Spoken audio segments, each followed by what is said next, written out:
the battle between good and evil. The town of Millfield had always been a peaceful place, where families raised their children and neighbors looked out for one another. But that all changed when a new family moved into the old mansion on the outskirts of town.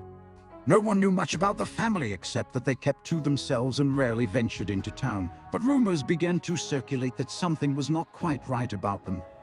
There were whispers of strange rituals and abuse, and then the disappearances began. Children from the town began to go missing, one by one, and their bodies were never found. The townspeople grew restless and afraid, but they didn't know what to do. They had never encountered anything like this before. That's when a group of young people in the town decided to take matters into their own hands. They had heard the rumors about the family in the mansion, and they were convinced that they were behind the disappearances. They banded together, determined to uncover the truth and put an end to the evil that had taken hold of their town. What they discovered was beyond their worst nightmares. The family in the mansion was indeed a coven of witches, and they had been using their dark powers to lure children to their doom. The young people knew they had to act fast, before any more innocent lives were taken. A battle ensued between the forces of good and evil, with spells and curses flying back and forth. The young people fought with everything they had, fueled by their determination to protect their town and their loved ones, and in the end, it was their bravery and determination that won the day. The witches were vanquished, their powers broken, and the town was safe once again. But the memory of what had happened would haunt the town for years to come. The battle between good and evil had played out on their doorstep, and they had been forced to confront the darkness that lurked just beneath the surface of their peaceful community. And so they resolved to be vigilant, to keep watch over their town and their neighbors, and to never forget the lessons they had learned. For in a world where good and evil are always at odds, it's up to ordinary people to stand up and fight for what's right. But as the years went by, the memory of that fateful battle began to fade. New families moved into the town, and the young people who had fought so bravely grew up and moved on with their lives. But then strange things began to happen again. Children started to go missing once more, and the townspeople began to feel the same sense of dread they had felt all those years ago. They knew that something was not right, but they couldn't put their finger on what it was. And then the whispers started up again. People talked of strange figures. The young people who had fought against the witches all those years ago were now parents themselves. They knew that they couldn't stand by and watch as their children were taken from them. They banded together once more, determined to put an end to the evil that had once again taken hold of their town. What they discovered was more terrifying than they could have ever imagined. The witches had returned, more powerful and more determined than ever before. They had been biding their time, waiting for the right moment to strike. Once again, the battle between good and evil played out on the streets of Millfield. Spells and curses flew back and forth, and the fate of the town hung in the balance. But this time the witches were more prepared, and the young people knew that they had to come up with a new strategy if they were going to win the day. And then they remembered something from their past, something that had seemed insignificant at the time, but now could be the key to their victory. They remembered a book, an old tome that they had discovered in the mansion all those years ago. It was a book of spells, but it was also a book of knowledge, and they knew that it held the key to defeating the witches once and for all. But you see, in the end, it was a battle of wits as well as a battle of magic. The young people used their knowledge of the witches' weaknesses to outsmart them, and in the end they emerged victorious.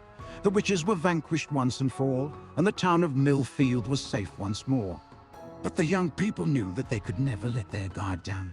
They knew that evil would always be lurking just beneath the surface, waiting for the right moment to strike.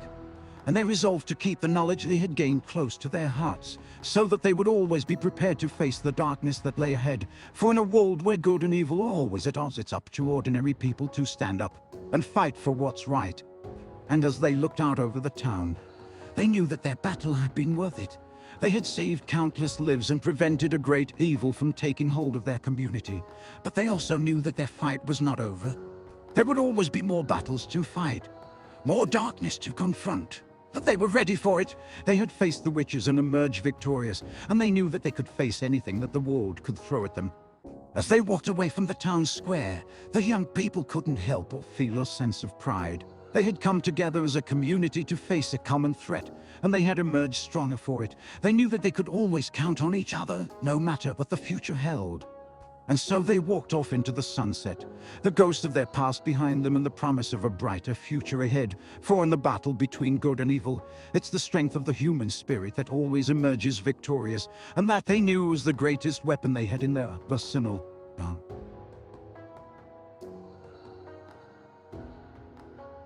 The fear of the unknown. The forest is also a place of mystery, where supernatural beings and powers may lurk in the shadows. I've always been drawn to the forest, to the way the trees reach up to the sky, and the earth seems to hold its breath. But as a writer, I know that the forest is also a place of mystery and danger. There are things that lie in the shadows, things that we can't see or understand, and that's what scares me the most, the fear of the unknown. I remember the first time I felt the fear. It was a warm summer night, and I was camping with my friends deep in the heart of the forest. We had set up our tents and started a fire, and everything seemed perfect. But as the night wore on, I began to feel uneasy. It was like something was watching us, something that we couldn't see. At first, I tried to ignore the feeling. I told myself that it was just my imagination, that I was being silly. But as the darkness closed in around us, the feeling grew stronger. I could hear strange noises coming from the trees, like whispers on the wind. And then I saw something move in the shadows. It was just a flicker of movement, a shape that darted from tree to tree. But it was enough to make my blood run cold. I knew then that we weren't alone in the forest, that there was something out there with us.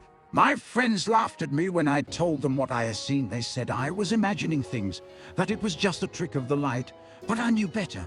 I could feel it in my bones. Something was out there, and it wasn't friendly. As the night wore on, the feeling of unease grew strong. We heard strange noises like footsteps crunching through the underbrush, and whispers that seemed to be coming from all around us. And then suddenly something grabbed my ankle. I screamed and kicked, trying to free myself from whatever had hold of me. And then just as suddenly as it had grabbed me, it let go. My friends rushed to my side, but we couldn't see anything in the darkness. We packed up our things and left the forest that night, never speaking of what had happened again.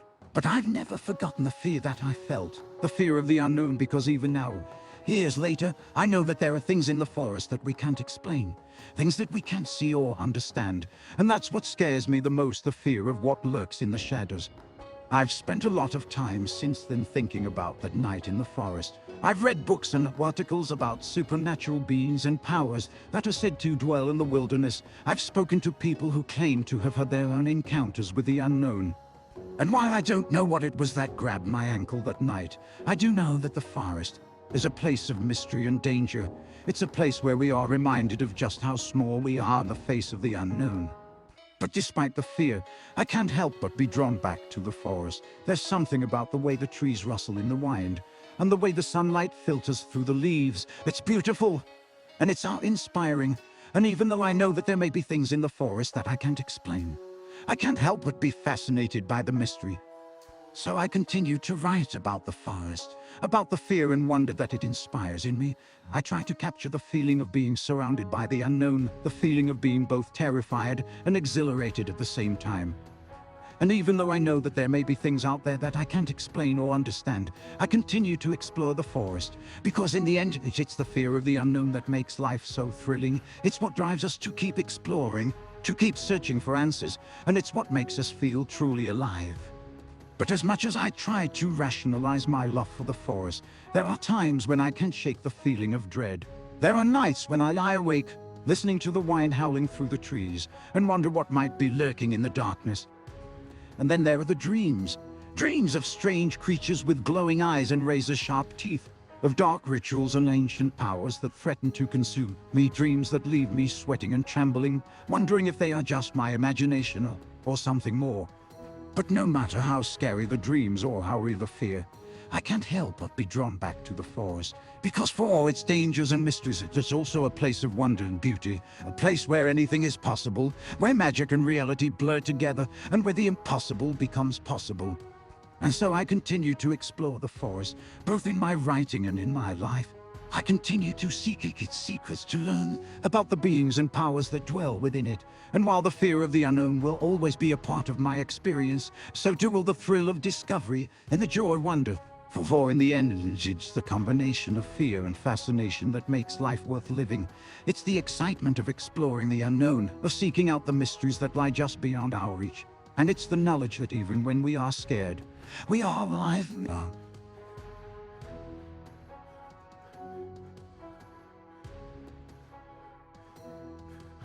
The power of belief. In the small town of Brightwood, strange things had been happening for weeks. Animals were going missing, strange noises were heard at night, and people were reporting seeing things that couldn't possibly exist. The townspeople were frightened, but they didn't know what to do. As the weeks went by, the situation only grew worse. It seemed as though the town was under siege from some unknown force, and the people of Brightwood were powerless to stop it. But then something miraculous happened. One of the town's most beloved residents, an elderly woman named Edith, stepped forward with a bold proclamation. She announced to the town that she knew what was causing the strange occurrences, and she knew how to stop it. The townspeople were skeptical at first, but they knew that Edith was a woman of great wisdom and insight. They listened as he explained that the source of the trouble was an ancient curse, one that had been placed upon the town centuries ago by a vengeful witch. Edith explained that the only way to break the curse was through the power of belief. If the townspeople could come together and believe in the goodness of their community, they could overcome the darkness that was threatening to consume them. At first, it seemed like a tall order. How could the power of belief possibly overcome an ancient curse? But Edith was a woman of great conviction, and she never wavered in her belief that they could overcome the darkness. And so the townspeople began to come together. They shared stories of their love for their community, of the moments of kindness and generosity that they had experienced over the years. They remembered the good times, and they held fast to the belief that their town was worth fighting for. As the days went by, something miraculous began to happen. The strange occurrences began to diminish, and the people of Brightwood began to feel a sense of peace that they hadn't experienced in weeks. It seemed as though the power of belief was working. And then, just when it seemed as though the curse had been broken, the darkness struck back. The townspeople woke up one morning to find that their town had been covered in a thick, impenetrable fog. They couldn't see more than a few feet in front of them, and they knew that something was terribly wrong. But then they remembered what Edith had taught them.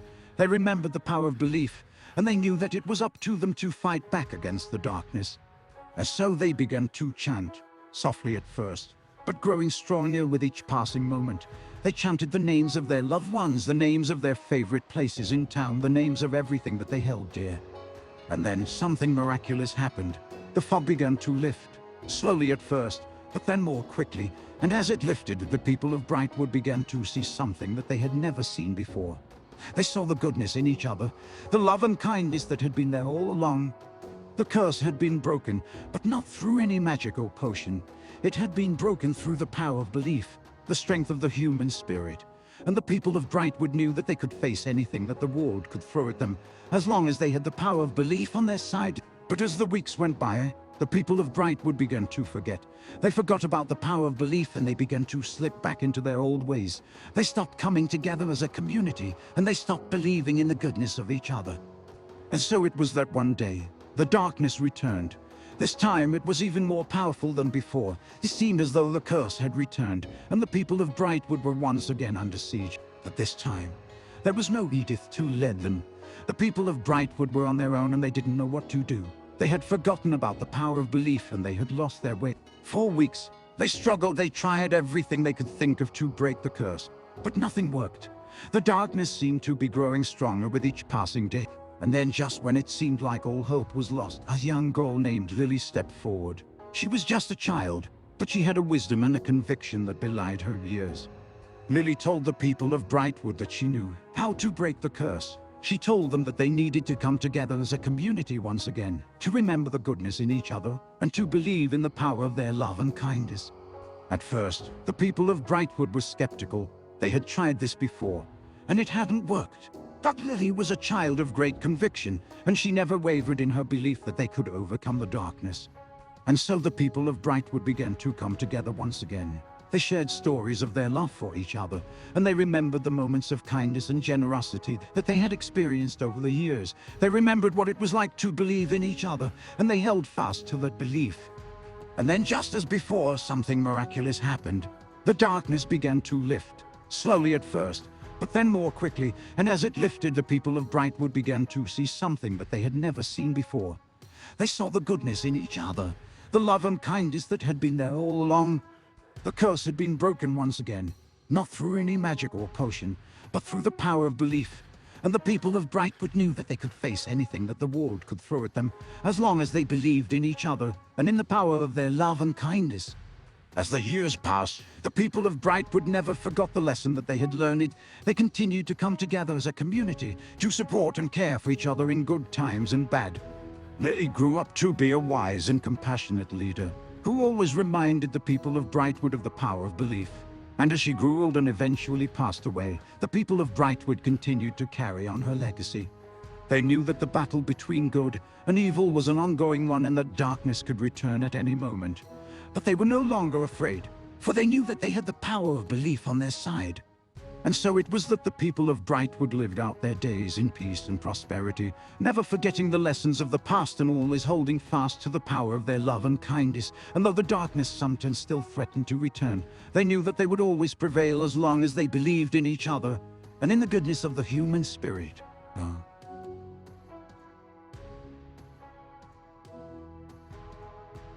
The power of nature.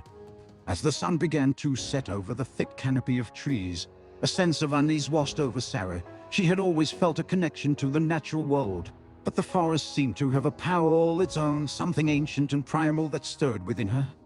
She pressed deeper into the woods, the crunching of leaves underfoot the only sound in the eerie silence. It was then that she heard it, a rustling in the underbrush. She froze, heart racing, as her mind conjured up images of hungry predators lurking just beyond her sight. With each step, the forest seemed to close in around her, the trees growing taller and thicker until the sky was nothing but a narrow strip of blue overhead. The air grew colder, and she pulled her coat tighter around her body, as if the fabric could protect her from the growing sense of dread. Then out of the darkness, a figure emerged. At first, she thought it was just a trick of the light, but as it drew closer, she realized that it was something far more sinister. It was as if the forest itself had taken shape, twisted and gnarled, a living embodiment of all the fears and anxieties that haunted her. With each step it loomed larger, until she was face to face with it, trapped in its clutches. And as she stared into its empty eyes, she knew that she had been wrong about the forest. It was not a place of balance, but of power, a force that could consume her body and soul, and leave her lost in its darkness forever. She tried to run, to escape the grasp of the forest, but the roots and vines seemed to wrap around her legs, dragging her deeper into the woods. The trees whispered and creaked, their branches reaching out to snag at her clothes and hair. She screamed for help, but her voice was lost in the vastness of the forest. She was alone, trapped in this place of darkness and fear. But suddenly, a burst of light broke through the trees, a beacon of hope in the suffocating darkness. Sarah strained her eyes, and then with a deafening roar, the forest exploded. The trees splintered and shattered, the ground shaking beneath her feet. Sarah was thrown to the ground, her head ringing with the sound of the explosion. When she looked up, she saw the source of the light. It was a helicopter hovering just above the trees, its rotor blades sending gusts of wind through the forest. A team of rescuers rappelled down, their voices barely audible over the sound of the helicopter.